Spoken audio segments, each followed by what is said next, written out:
Governor of Meru County.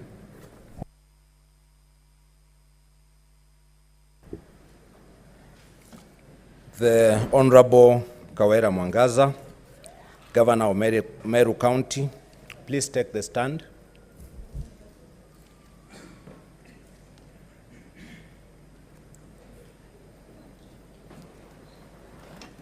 Honorable Kawira Mwangaza, the Governor of Meru County, the charges against you, as received from the County Assembly of Meru, are as follows, and I quote: Charge 1, misappropriation and misuse of county resources. The Governor has grossly violated, among others, Articles 10, 73, 201, 226, Clause 5, 227, and 232 of the Constitution, Sections 8, 12, 13, 1, 16, 17, and 35 of the Leadership and Integrity Act 2012, that is the Integrity Act, Sections 55 and 66 of the Public Procurement and Asset Disposal Act 2015, that is the Procurement Act, and Sections 45, subsection 2, and 46 of the Anti-Corruption and Economic Crimes Act, that is the Anti-Corruption Act, by engagement, connivance, and/or complicity in the following: A, the embezzlement of county funds through the Governor's sisters, that is Rose Kinya Gwantai and Miriam Gwantai, brother, that is Kenneth Gwantai Murangiri, brother-in-law, that is Nefat Kinywa, and the nephew to the Governor's husband, that is Edwin Mutuma Murangiri, all of whom are from now on collectively referred to as the Governor's relatives. B, the withdrawal of county funds under the guise of payment for various supplies by the Governor's relatives, yet they, that is the Governor's relatives, are ineligible to tender for or supply any goods or services to the county government. C, paying full salary and benefits for more than a year to Dr. Ntoiti, that is CEO of County Revenue Board, Paul Mwaki, that is CEO of Liquor Board, Peter Kimathi Mbae, CEO of Meru Microfinance, and Joseph Kithure Mberia, CEO of MEWASS, while knowing that those officers were not rendering any services to the county.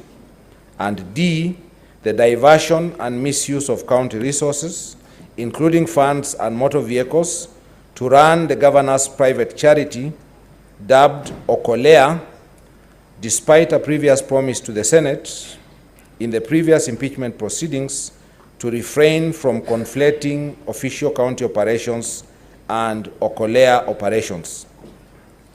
Charge number 2, nepotism and related unethical practices. The particulars of this charge are as follows.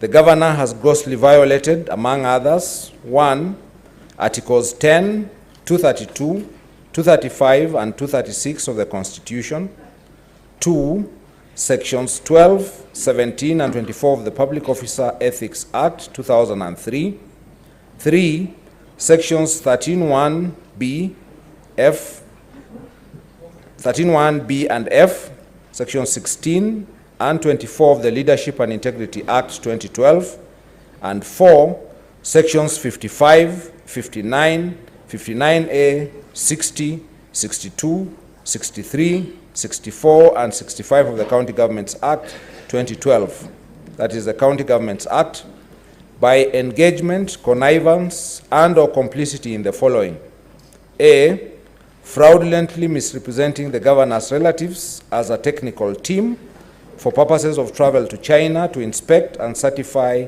cancer treatment equipment, while knowing that the Governor's relatives are not medical professionals.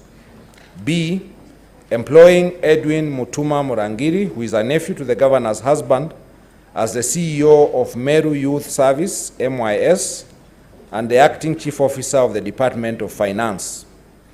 C, the designation of Nefat Kinywa, who is the Governor's brother-in-law, as the Director of External Linkages without transparent and competitive recruitment. And D, assigning diplomatic duties, namely engagements with foreign diplomats and dignitaries, to her unqualified sisters, namely Miriam Guantai, PA, and Ross Guantai, bodyguard.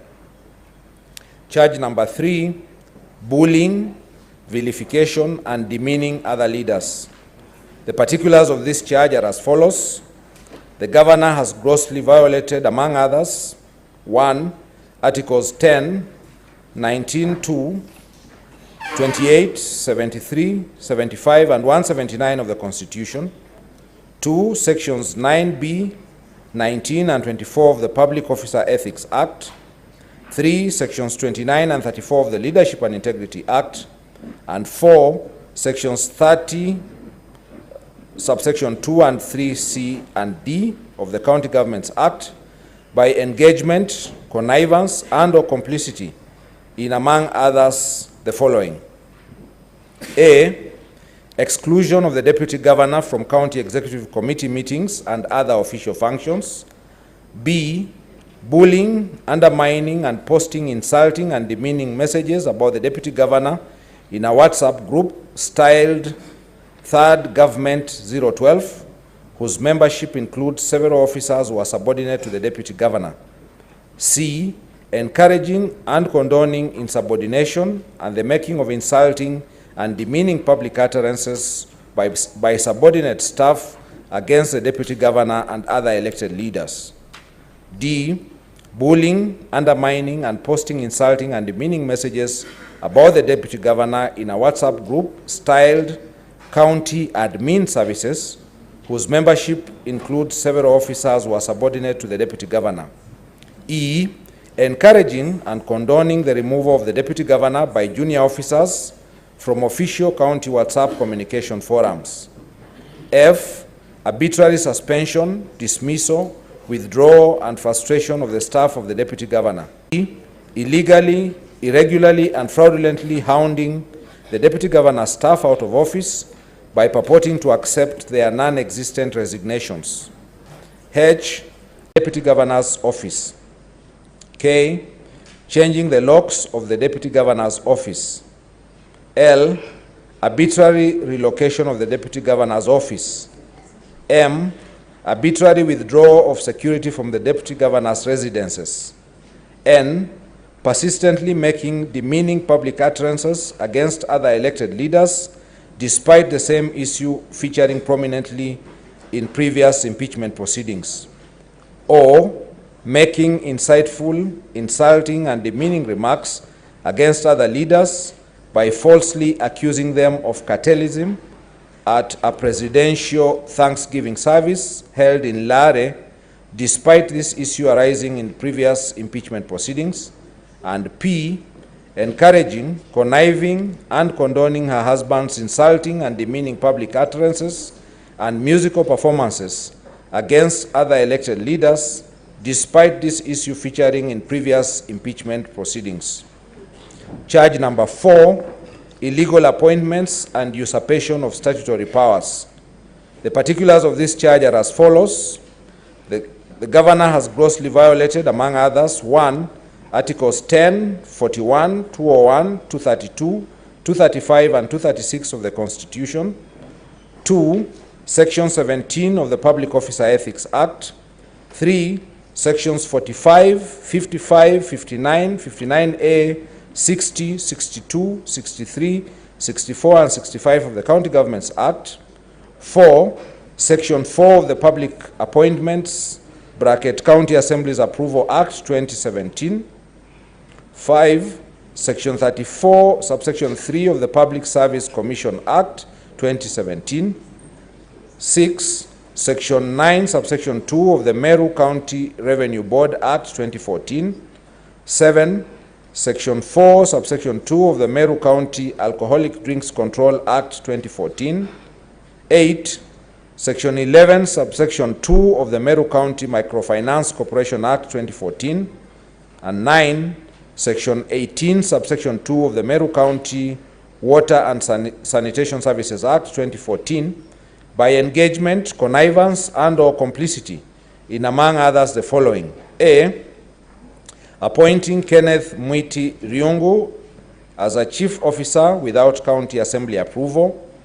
B, sending Dr. Ntoiti, CEO of County Revenue Board, Paul Mwaki, who is the CEO of Liquor Board, Kenneth Kimathi Mbae, the Managing Director of Meru Microfinance Corporation, and Joseph Kithure Mberia, the CEO of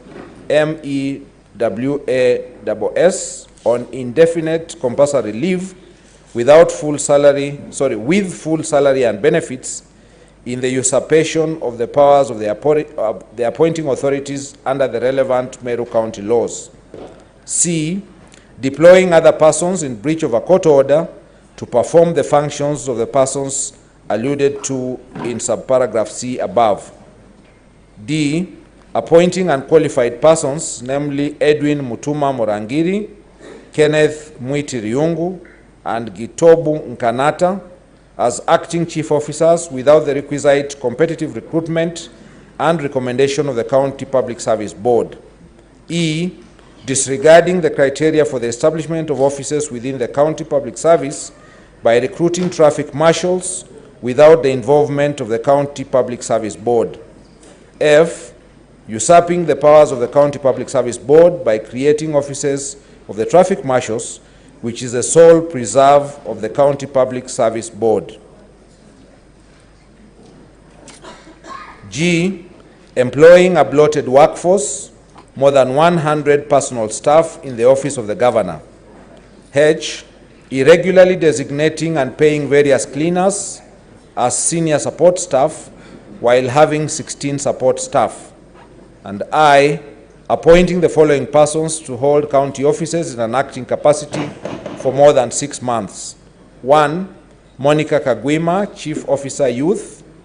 2, Koome Muthuri, Director Health Services. 3, Francis Mungai, CEO County Revenue Board. And 4, Silas Mbaabu Muguna, CEO Liquor Board. Charge number 5, contempt of court. The particulars of this charge are as follows. The governor has grossly violated, among others, Articles 10 and 73 of the Constitution, 2, Section 7 of the Leadership and Integrity Act, and 3, Section 10 of the Public Officer Ethics Act, by connivance and/or complicity in a contumacious, stubborn refusal to obey lawful court orders. 6, charge 6, this is charge number 6, illegally naming a public road after her husband. The particulars of this charge are as follows. The governor has grossly violated, among others, 1, Articles 10 and 73 of the Constitution, 2, Section 7 and 11, subsection 1C of the Meru Honors and Awards Act 2018 by naming a public road after her husband without following the applicable statutory procedures. Charge number 7, contempt of the Assembly. The particulars of this charge are as follows. The governor has grossly violated, among others, 1, Articles 10, 174, paragraph I, 185, clause 3, and 195 of the Constitution, Section 39 of the County Governments Act 2012, and 3, Sections 18, 22, and 27 of the County Assembly's Powers and Privileges Act 2017 by engagement, connivance, and/or complicity in the following. A, refusal to honor lawful summons to appear before the Assembly's Sectoral Committee on Justice, Legal Affairs, and Cohesion to answer questions on the matters raised in the preceding parts of this impeachment motion. And B, directing her chief of staff and accomplice and lackey in malfeasance to write a contemptuous letter to the Assembly in response to lawful summons to appear before the Assembly's Sectoral Committee on Justice, Legal Affairs, and Cohesion.